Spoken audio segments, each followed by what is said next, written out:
Good afternoon, everybody. Thanks for showing up to this webinar. This is going to be an awesome webinar, not only because Bubba Gaeddert is running in the show today, but also because we are going to learn how to run OBS, which is a daunting program unless you have a master guru like Bubba here to walk us through it. So my name is Alex Herby. I'm the Education Integrations Manager at Generation Esports, and I've been here for 3 years now. I used to be a computer teacher, woodshop teacher at the high school level for a number of years before moving into esports. I started my own esports program, or I piloted it at our high school, and used gaming concepts, which is what we're going to kind of talk about today, and how gaming concepts integrates industry standard software into the practice, into the curriculum through OBS, and how your students can use OBS to not only stream or shoutcast video games, but can be use OBS to do a number of different things. And Bubba's going to talk to that quite a bit in length today. If I could introduce Bubba Gaeddert here, if you want to say a couple of things about yourself, and we can get rolling. I do. I would like to hear more about what gaming concepts is. Yes, absolutely. Gaming Concepts. See, this is why we have Bubba on here. If you're not familiar, right, Gaming Concepts is our curriculum courses that we offer at the high school, middle school level. If you're just joining us and are unfamiliar with that, what we have done at Generation Esports is we have written curriculum that directly overlays the curriculum you're probably already teaching at your building. So if you're teaching something like public speaking or digital media or an Adobe Photoshop class or Illustrator class or broadcast journalism, we have courses with an esports lens that directly overlay your courses already being taught that are on the books that have already been approved 1 for standards in your state. And they are awesome, awesome courses to get kids reinvigorated into learning and to understanding your content that you are passionate about. You know, as a woodshop teacher, I was passionate about a lot of things students were not passionate about in woodworking. And so if you're a digital media teacher or a journalism teacher or an English teacher, this is a way to get those students reinvigorated into your classes that you love, but just through an esports lens. We're going to see how one component of that, which is shoutcasting and streaming, fits into all that with the software we're going to learn today. Thank you. Thank you. Well, thank you guys. Yeah, I'm Bubba. I get to help you guys understand OBS today. This look for me right here on this screen, Alex, he's actually using the virtual background inside Zoom. I'm using a different virtual. It's called Virtual Camera. You may have heard of it. It's an option when you go into your video options on Zoom, and there's you can select maybe a camera you have, or there might be like let's see, sometimes you have screen capture of some sort, but there's a virtual camera option that's coming from my open broadcast software. That's OBS. And I'm going to pull up the website for OBS here first, just to give you an example or help you understand what the heck I'm even talking about. I'm going to show you here. I'm going to use my fancy functions to show you OBS. I'm going to pop up on screen here. Boop, boop. And I may be tiny. OBS, Open Broadcast Software, is what it stands for. And it is a free platform. It is one of the most widely used platforms. Now, what we were talking about, what we're trying to figure out today for this webinar is if you're an educator out there, or maybe you're just working with students, or you're trying to understand how to use streaming software, and maybe you're just a random person who just wants to learn how to stream. That's totally cool too. We've also got some videos on gaming concepts on YouTube as well. You can go to gamingconcepts.gg. But we were trying to figure out, how do we help the people maybe first time with streaming when it comes to OBS. But if you're here in the chat and you actually have done something like this before, maybe you just want to learn some even more nerdier stuff that I've learned, I don't know, over the past 7 years with OBS. It's easy to download. They just added it for Linux and Mac a couple years ago. But OBS, this is kind of the look of it on the back end. I'll show you mine. But ideally, you've got this kind of preview area.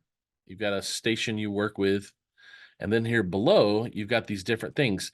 I like to think of OBS as a TV station. If you've ever seen in the program studios, where they have the TV station, or like you've seen on an NFL game, and all those people are in the back room or in the news station, and they've got dials and buttons. This is like a digital version. But as you can see, there's a couple things. There's a scenes here. We'll look at sources, audio mixer, controls. I'm going to pull up my OBS, and you're going to see it. I'm going to take my face out for a minute. and you can see everything. Now ignore this side on the right, these things. I do a quite large addition of OBS where I add extra plugins and whatnot. So this is actually a vertical thing where I stream on Instagram and on TikTok at the same time. But most likely you're going to have that scene you just saw where it's one big open spot and a couple things below. So mine's a little advanced, but I'm going to show you the most basic things. When it comes to OBS and open broadcast software, I like to think of it as a more like a PowerPoint. You really got to think of it as a PowerPoint that you build each slide with its own video and such. So when I talk about a PowerPoint, I look over here on this left side, we've got scenes. I want you to think of scenes as a slide. So scenes is like a slide in your PowerPoint. Down here, you have sources. Sources is like all of the graphics, images, the type, the text, the backgrounds for a slide. Okay. So these are the two main things you use. You have your slides, which would be your scenes, and your sources, which would be everything you put on that slide. Now, the other three big things will happen in OBS that you have. This big black area, it's a blank canvas right now, and I believe it's set up at 1920 by 1080. Usually starting out, if you're streaming on a platform like Twitch, when you stream out to Twitch with a new account, it's not going to let you stream high quality, high definition. It's going to downscale it. That's this area, this canvas we're going to use. And down here, we have our audio mixer. You can see this gray is moving because I'm speaking. When I unmute this, you won't hear it, but it's showing me my audio right now. I'm speaking kind of in the green, and that's because my mic is kind of far away. If I got my mic a little closer and I spoke a little louder, it'd be louder. And so if I speak louder right here, so you can see me that time. Also, this slider helps you move it up. So if I was to move it up and I was to talk real loud, it gets in the red. Now, it just depends. These are little things you can mess with levels. Desktop audio would be if Alex were to say something, go ahead and say something into the mic, Alex, and then it'll register here. Hello there. See that? So he's my desktop audio because I'm hearing him through my headphones at the moment. This other last part would be the controls here on, this would be the right side. And these controls, where when you want to start streaming to a Twitch channel, you would use that. Most people use OBS for recording. I would typically use open broadcast software OBS to record things. That way, when I record stuff, I can then take it into a thing like Adobe Premiere or other things and edit these videos. Short or as long as you want to. There's really no limit to how long you record. Forget this start replay buffer. This start virtual camera is what I'm using right now on my other copy of OBS. I have two OBSs running at once right now. One, so you can see this, and two, so you can see what I'm doing in a second one. And last part, we will do settings, but studio mode really is just when you want to have two different ones so you can transition between and edit. I'll get into that here shortly. The big thing with settings here in OBS is the output. Most people will use what's called simple, and this output simple. I honestly, I spent time just watching everybody's YouTube videos, learning all what these mean, like bit rate and encoder and path and whatnot. And all this stuff is just extremely confusing at first. And this advanced part I use because this streaming, recording, audio, and replay buffer, this is what's happening. If I want to record to a local spot, I can select which type of file. I usually use an MP4. Some people may do a higher quality. But ideally, when you're using streaming is the most common thing you would use this for. All these things make a difference based on, I have an AMD chip for my, not an Intel, I have AMD. So there's different encoders. If you ever use Windows Media Player and it said, hey, you can't play this video, there's not an encoder. Well, that's what that means. It's not very common, but all these little things here, it's all fine tuning. There are some more tools in the videos and gaming concepts that lets you select what bit rate should I push at. So bit rate means how much speed of information should I be sending to something like Twitch? How many packets per second should I be sending? And Twitch or YouTube lets you go at a max of 6,000. But that's because I have good internet. If you have slower internet, like 10 megabits per second, you would want to push it 2000. So there's actually a chart on Twitch that lets you see how to use that. The last few things, audio is not really a thing we'll mess with, but it does show up down here for the mic. And then video is what this canvas is. So you see canvas is 1920 by 1080. That's what I use it as. I'm pushing at 30 frames per second, which is the more standard. So that's a lot of confusing stuff, but now I'm going to show you how this PowerPoint works. So I've got a scene, and I'm going to right click on it, and I am going to rename it to, let's call it normally for your streaming situations for your stream. If you guys are going to show a gameplay of your students, or maybe a news broadcast, or a conversation or interview, you have a kind of starting soon, which would be like the intro to the news or an intro to whatever, which we played earlier before. If you got here, I'll show it to you. We had this countdown with a countdown timer and some music. As you can see, it moves around. That is something we used to show before we hit the hour. So for streaming, if let's say today in my example for you guys, I'm going to be showing you a game being played and how it works if you have someone solo streaming or you have other scenes when it comes to people that are commentators, or we call shoutcasters, which shoutcasting is another one of the courses in gaming concepts you can get at gamingconcepts.gg. So I've got the slide. I've got a blank slide. Now I'm going to add some sources. So I'm just going to pull from anywhere here on my desktop. I'm going to hit plus, and I have all these options now. Let's go through these. I'm going to go through the high level ones. We already have in our audio settings the audio for the mic and the desktop already built in, which is a default. If I had a second mic for a second speaker, I could add audio input capture and use, which I do have a second mic. I could add another microphone, like I have my Elgato mic. I have a lot of options here, so don't ignore that. You usually have one or two.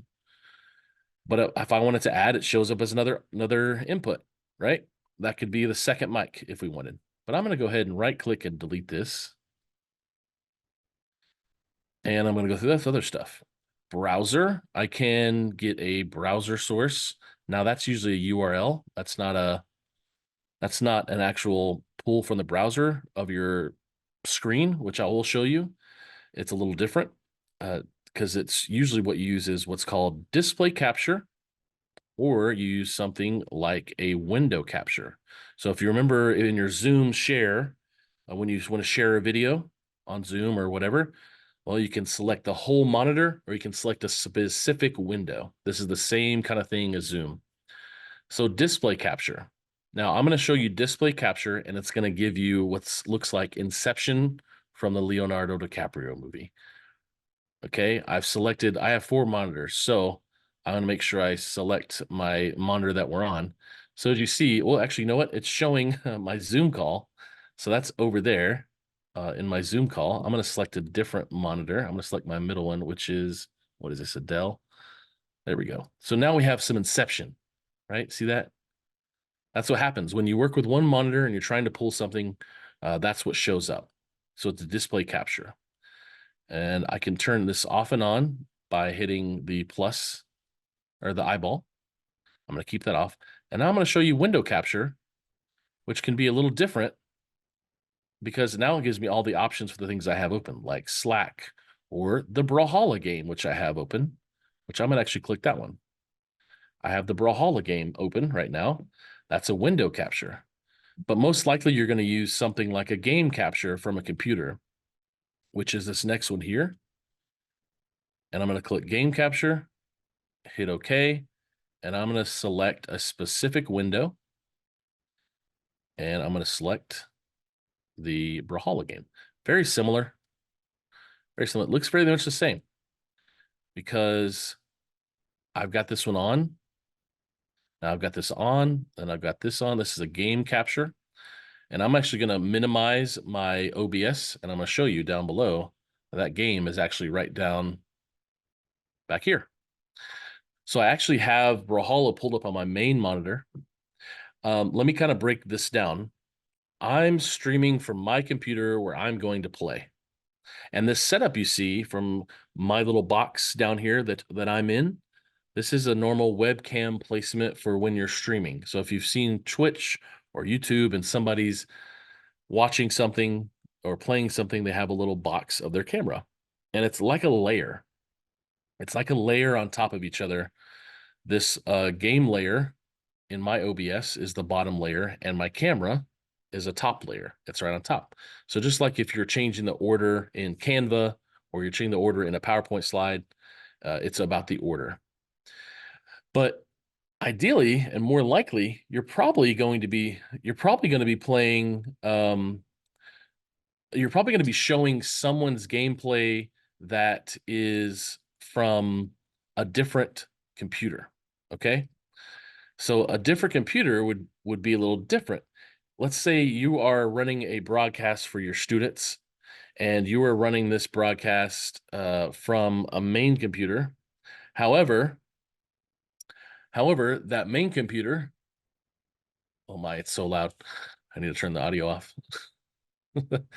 um, sorry, it is loud. There we go. There's different ways to gather data and video and audio from different computers. Let's say you have computers in the same, I'm going to get out of this. There's so much going on right now.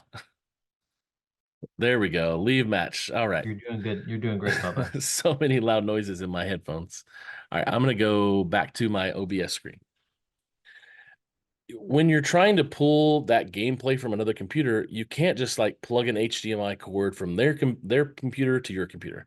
It doesn't work that way. It doesn't work the same way when you have your VCR, your DVD, I should say. That dated me. Your DVD player, from your DVD player to your TV. It doesn't work the same way where you can play it. You have to use things like a game capture card. An Elgato game capture card that I'll pull up is a very similar Elgato capture card. An Elgato capture card is a device that will convert that gameplay from that computer over to another computer to be used. So like I have a Elgato HD60. Okay. And this thing, if I could move it or show the back end, well, there's plugs on it, right? So there's different plugs on it. One of these plugs, with my head's in the way, one of these plugs is from the computer you're taking the gameplay from. This is the power. And then this one, it goes into the computer you're streaming with. And that's if you're trying to stream one computer playing a game for your students. The real more common thing you want to do is to be able to stream what's called a spectator mode. So within these games, you can actually, like let's say a League of Legends, for example, or a Fortnite game, or Overwatch, there are spectator modes. And spectator modes allows you to get into the same match that your students are playing. And then what you're able to do from that point is have a free floating camera. And you're able to free float that camera around your players. And you are then able to take content from their point of view or from over their head or looking at them or whatever it may be, and take that content directly from your computer, like I'm doing today from my gameplay, put that on your screen and use that gameplay. That's the more common thing that you would do with this. So if we look here, we've got this, I know I have to call this a starting soon. So let's actually go back and build this as the starting soon. Because I was showing you all these different things, and I will now with image. So let's say image is I wanted to add that starting soon thing that we had on our slideshow earlier on our presentation. So I have this background, right? I added a background that is from the webinar series, and I'm just dragging it and moving around. I can go ahead and do this and try to piece it. It kind of snaps in real well. It's great. Sometimes if you're over, they've got these little lines and whatnot. You got to refix it. Or you can just right click, go down to transform, and hit fit to screen. So it fits to the screen. This is let's just call this my bottom layer. I'm going to delete all these other ones that we created a minute ago is to tell you what they were. But we're going to build this slideshow of starting soon. I've got my background. You know what? I want to add our school logo. So I'm going to add an image and I'm going to call it Gaming Concepts logo. I'm going to go find it in my browser right here, right there. Now I can move this thing all around. I can put it wherever I want. I can shrink it. I can do all sorts of stuff. You know what? I don't want these letters to be here. A little tip you can do is I can hold the Alt button with my finger. And if I don't hold it, it does this. If I hold Alt button, I can actually crop that word out inside OBS. And now I just got the icon. I can do that with all sorts of stuff. I'm going to do it with my camera over here on real OBS that I'm working. And you see my face goes away. I'm moving it. You can't see what I'm doing. You just know that I'm cropping it. So I've got this ability to then take it back and do that. So I've got my Gaming Concepts logo. This is my starting soon screen. Now I want to make some text in here and I want to call it starting soon. So I've got text, GDI. There's a terminology for that. No need to understand what it is. Text. Oops. Okay, so I get this pop-up box and I'm going to put in starting soon. I got all these font options I can choose from. I have a lot of fonts on my computer, just from a lot of different graphics. So I'm going to have starting soon and I can do all sorts of stuff. I can change the color. I can add a background, a opacity, a little bit. I can center it.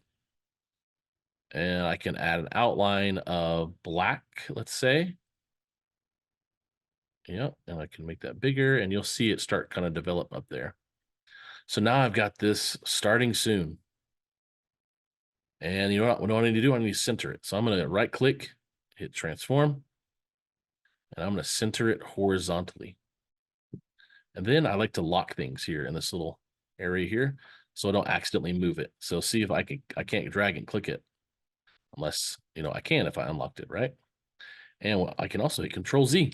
It'll go back. They added that a couple years ago. So I've got this starting soon screen. This is slide 1. This is something I would show at 7:45 before an 8 o'clock match or whatever. That's probably real late. Let's say 4:45 before a 5 o'clock match that happens with high school esports league or middle school esports league. So now I've got this starting soon. I could add some music if I wanted to. I could do all sorts of stuff. Music would be under a media source. I would like to have all this stuff in a similar folder. So I could add a media source. Let's find some music I got here. Way deep cuts here. Art files, music, non-copyright. Let's do this non-copyright audio. So now you can't hear it, but you can see this media source is playing. Now, the reason I can't hear it and you can't hear it, one, I'm not shooting it through Zoom, but two, there is what's called inside of these audio settings, these advanced properties, where I can ignore these tracks, but I can do monitor off, which means I can't hear it. If I wanted to hear this music and I also wanted the stream to hear it, I would turn audio monitor and output on. So I'm hearing it now. It's rather loud in my ear, so I'll turn it down. If I was only wanted to hear it, I could turn monitor only. So there's these interesting settings that I get constant questions over the years of, and I'm gonna make this loop. So I can make it loop. Constant questions over the years of, my audio's not working in OBS. I'm struggling to get the microphone to work. I'm struggling to get music. The gameplay won't happen, or I got 2 gameplays.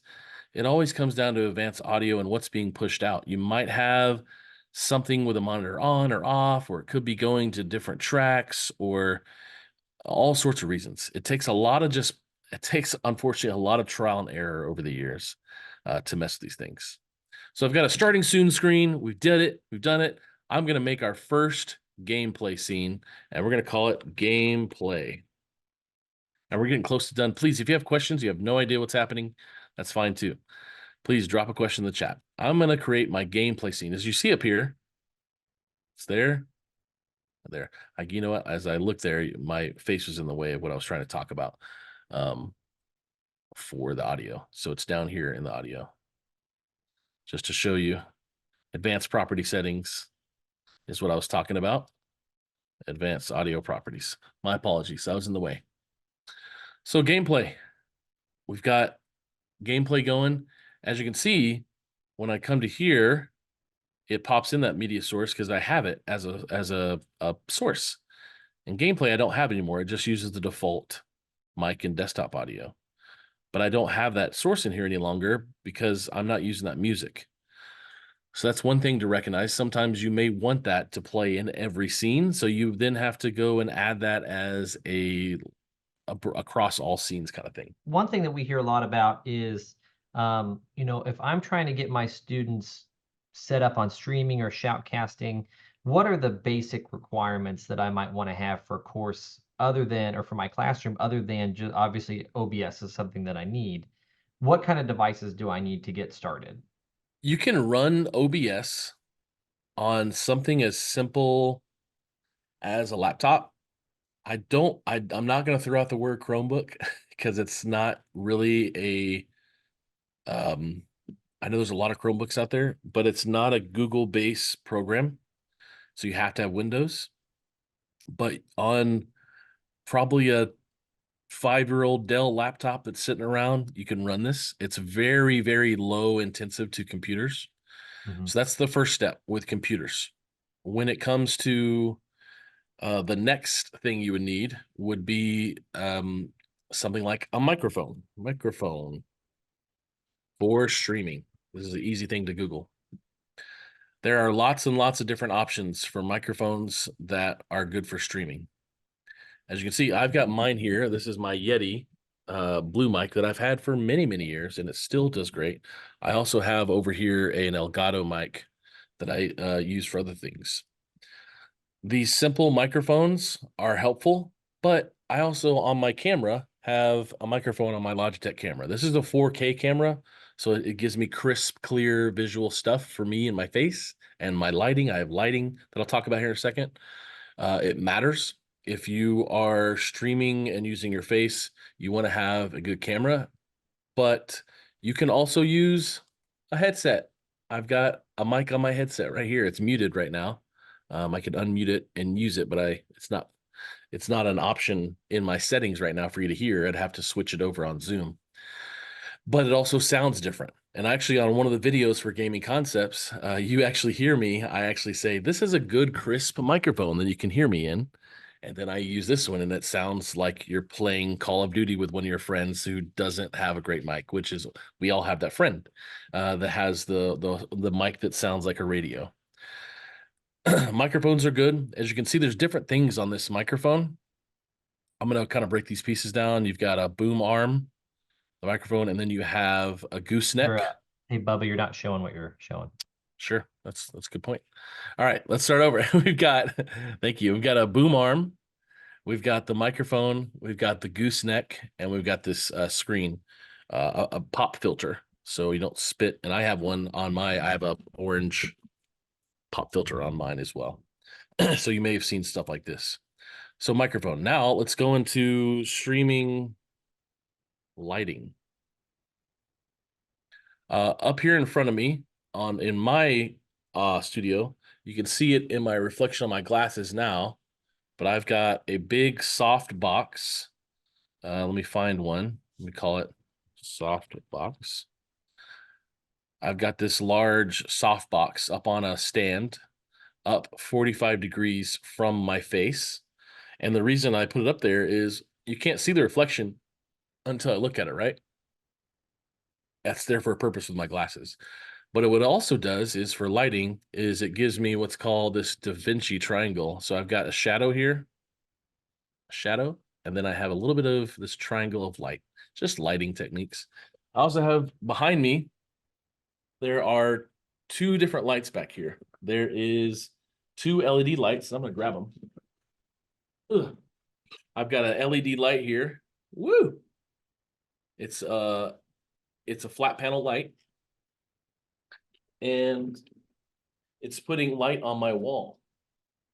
And And Bubba, I that's think the purpose. most people might be confused or surprised to Mhm. know that that's not a virtual background that you're That's using. not a virtual Yeah. background. This is a Yeah. wall. And so when you can use and I had spent some time in my very beginning education career doing video production. And anytime you can use physical surfaces versus virtual is always going to give you a better result when Agreed. you're doing video. So just a pro tip there. Well, and I do it on a wall because I have a huge, way too huge green screen that's made of what's called muslin, and it's a fabric that won't wrinkle. Because when I first started, I had a green screen from Walmart that was some of the green yard stuff you Fabric. buy. Yeah, and it'd be so difficult to use as a green screen because there'd be wrinkles or a light wouldn't hit it in the right way, and you could see stuff coming through. And it looked bad. So I actually painted my wall a specific gray that I had to match up with RGB and find a place in China to convert RGB colors into a paint color.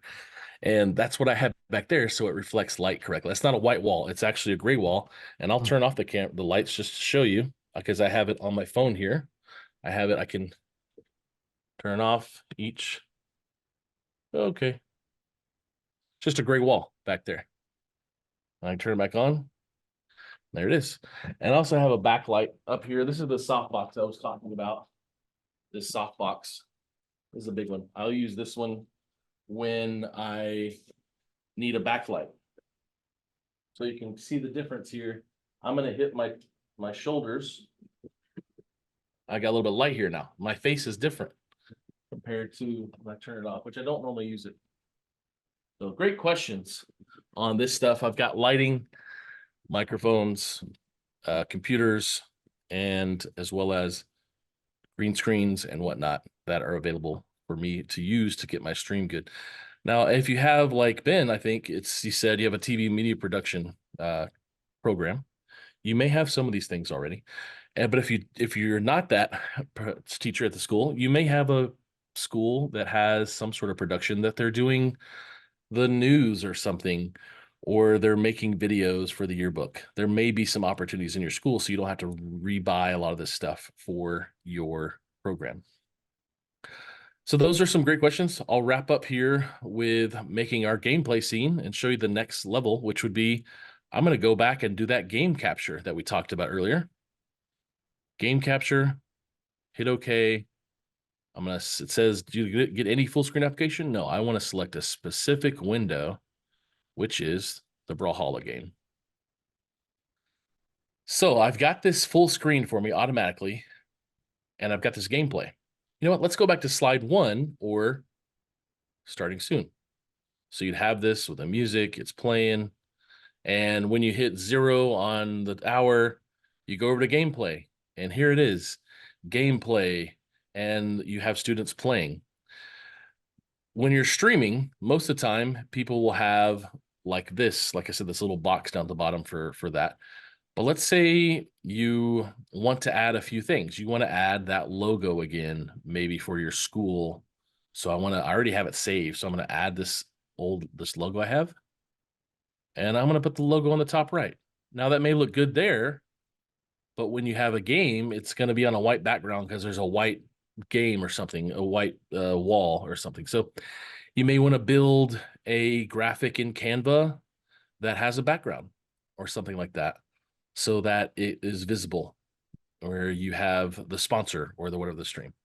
Yeah, one tip for adding all these things in here, like Bubba just mentioned, is if you're going to do text or you're going to do a logo that's kind of see-through, or cut out, that's only going to look great when you put it in the first time, because as you go through gameplay, like he mentioned, putting a background behind it is important for it to be able to be seen at all times. Now what's fun is you don't even have to go Canva anymore. They've actually built some really cool stuff. I'm going to make a color source, and I'm going to call it black. It didn't make it black, but I created a box. All I'm going to do is put it a layer down. If you've used Photoshop or anything like that, you can move these around pretty easily. But I am going to now shrink this to go behind just the box like we were talking about. I'm going to lock it. And another cool thing I can do is I can control and click both these, right click and make it a group. And now when I want to just move both of them together, they're all together. And so maybe that's because you need to, because you're playing Rahala one day and then you're playing Fortnite the other day. So Fortnite would be a good spot right here. Rahala may be better over here.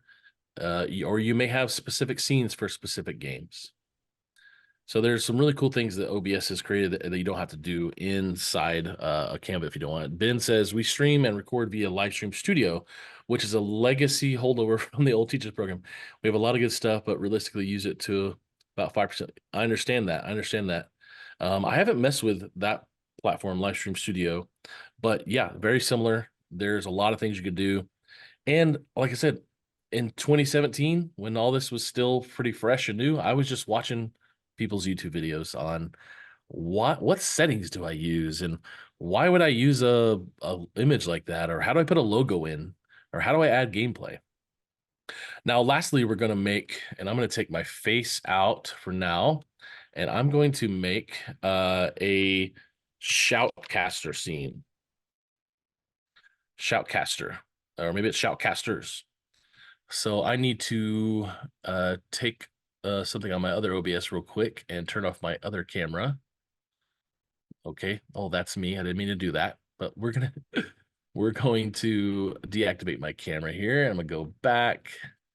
Like I said, I have two OBSs going on. So now I can add this camera because I don't have it going on Zoom or whatever. And this is one tip. I can't use, because I'm using my camera in OBS, I can't also use it in Zoom, and I can't also use it in Google Meet or anything like that. I can only use my camera in one platform at a time. So I'm going to use video capture device, hit OK, and I got some options. Mine is my Logitech Brio. And there it is. Now it looks kind of fuzzy because it just does default. Well, I have some options down here.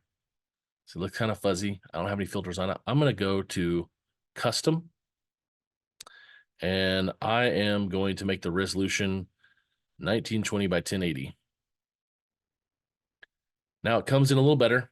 There's obviously some filters that I did on my other computer, or my other OBS, that I didn't do here. But now I've got this scene for the video. Let's go to starting soon. There it is. Gameplay. The play is going to happen. That's pulling directly from this game down here. And then Shoutcaster. Hey guys, thanks so much for or host or whatever.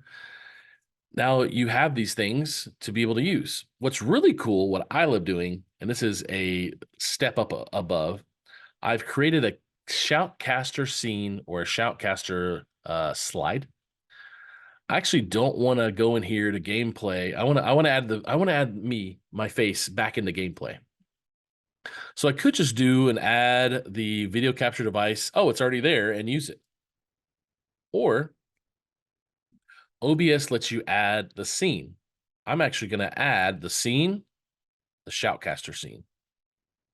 And what's cool about that is I can take this, and it's just basically this one. It's the same one. I just shrunk it down. And the reason I value this a whole lot is because of a real quick thing right here. I'm going to give you an example why I value it. In starting soon, I want to have this text. I want to have this text on. I want to have let me show you why. I want to have a stream ending soon. Okay, so I'm going to call it stream ending. So I have a stream ending soon. We've got starting soon, gameplay, Shoutcaster, stream ending. Well, you know what? I don't want to recreate a whole new text. I actually just want to use the starting soon when I made text. So I'm going to either Control C, or I'm going to right click and I'm going to copy that. Or what a lot of people may do is they'll go to starting soon you know, I want it to look just like this. I want the text and everything. So I'm just going to duplicate it. So here I go. I'm going to duplicate, and I'm going to call it ending because I already have one. They won't let you rename two things. So let's say I've got starting soon and ending. I click on both and it looks exactly the same, don't they? You know what? But my ending slide, I want it to say something different. So I'm going to go in and I'm going to call it ending stream ending. Okay, I did it. Stream ending. It's great. And I'm ready to go. Let's start the stream. Okay, let's go back starting stream. Uh-oh. So what happens is it likes to, even though you may have copied or duplicated, it's going to pull the same text. So it stinks because I want it to look the same, but dang it, I renamed this other text up here too. So I'm going to Control Z just to be safe. And what I did is I duplicated, but in my ending scene, I'm going to get rid of this one since this is just a when we started. My ending, I'm actually going to go and right click and copy just the text. But instead of Control V, I'm going to do duplicate, and it gives it like a number one. You know when you save a file twice and it puts a one after it? That's just what happened. So I actually get to go on the second one here, and I'm going to call it ending stream. So now I got two, but I'm going to go ahead and turn this one off or delete it, I guess. I'll just delete it. And the benefit here is now I have starting soon and ending.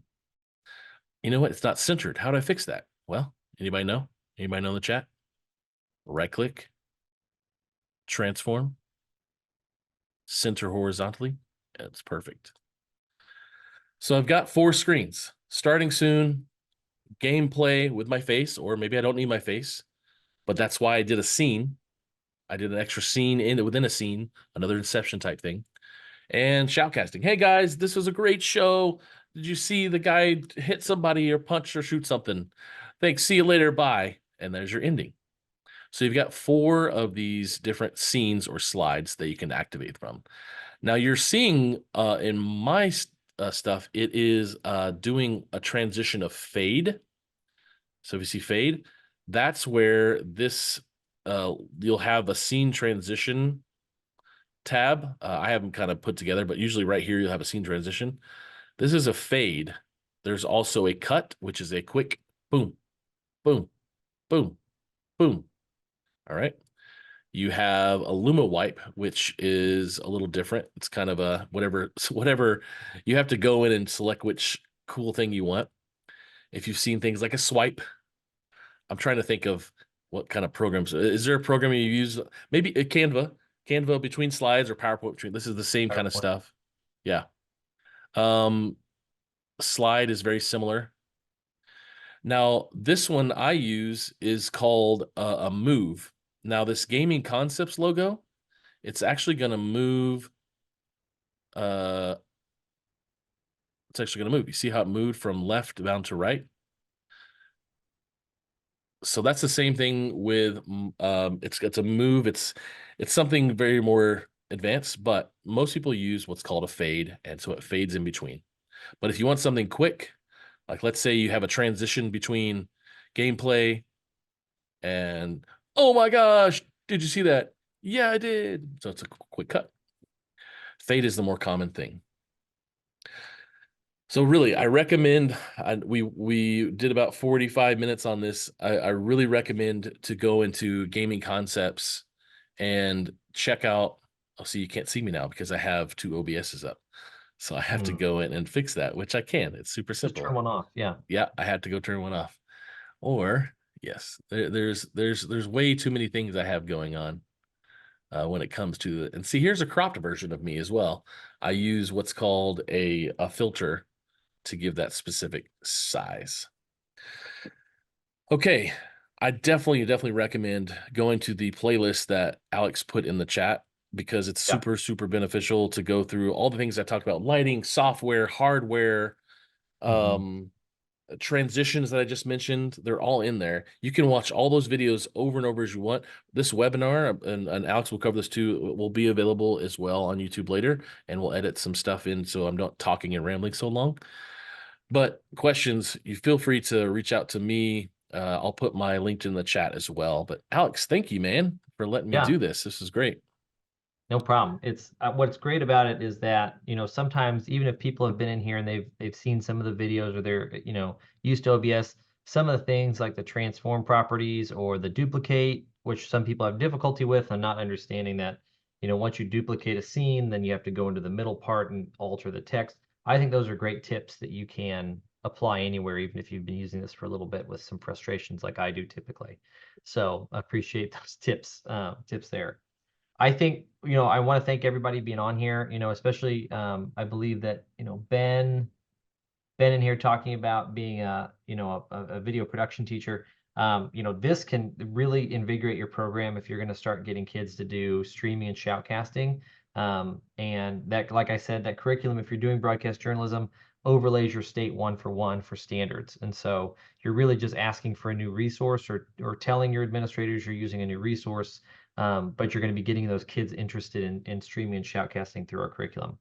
Another great thing about how our curriculum is written is we write to the lowest common denominator for teachers when it comes to technology, because not all of us are able to, not all of us are as savvy with technology as some of us, and that's fine. We all have our strengths. And so Dr. Christy Custer, one of our lead authors, is absolutely terrible with technology. She will freely admit that herself. But she offers to write all the technology lessons, which is the best because she doesn't like technology so well, and because she struggles with it, she writes the best directions for it. So her directions for using OBS are like on point, like box by box. This is what you do with grueling detail, but sometimes that's what you need. It is a technical manual she has written for OBS, and it is wonderful, found inside the curriculum. So anybody else have any other questions, comments, concerns? Feel free to put those in chat. And we would love to answer those questions for you before we have to go today. Feel free to reach out to either of us if you have any questions or you just want to connect on LinkedIn. As always, if you'd like to like and subscribe to our YouTube channel, Bubba puts videos up there for our streaming and shoutcasting content. And we put our webinars up there as well, along with other PD and information for teachers teaching gaming concepts. And even if you're not teaching gaming concepts, you're always welcome to come and check out our videos. Our webinars are every other week, so we invite you to our next one, which is going to be about middle school. If anybody's in here middle school, we'll be talking about our middle school curriculum. Then the week after that, actually, I shouldn't say that week after week. February 20th is our next webinar. And then March 5th after that. March 5th is tech for esports. So we're going to have some tech experts talking about computers. We're going to do hardware, software, networking, consoles, and all the like. So be sure to come and sign up for that. You can find all that on the gamingconcepts.gg website or through generationesports.com. I appreciate everyone being on here. Thank you so much, everybody. Bubba, as always, thank you, sir, for your service and your dedication to the esports. And everyone else out there, I wish you much success in your endeavors with esports and the passions that you're going to be getting in with your students and their learning, their journey through this, because it's all about them, and it's about getting our kids back into learning and getting them back into career skills, digital citizenship, digital literacy, so that they can continue to be the future. So thanks, everybody, and you guys have a great night. Thanks, guys. See you, everybody. See ya.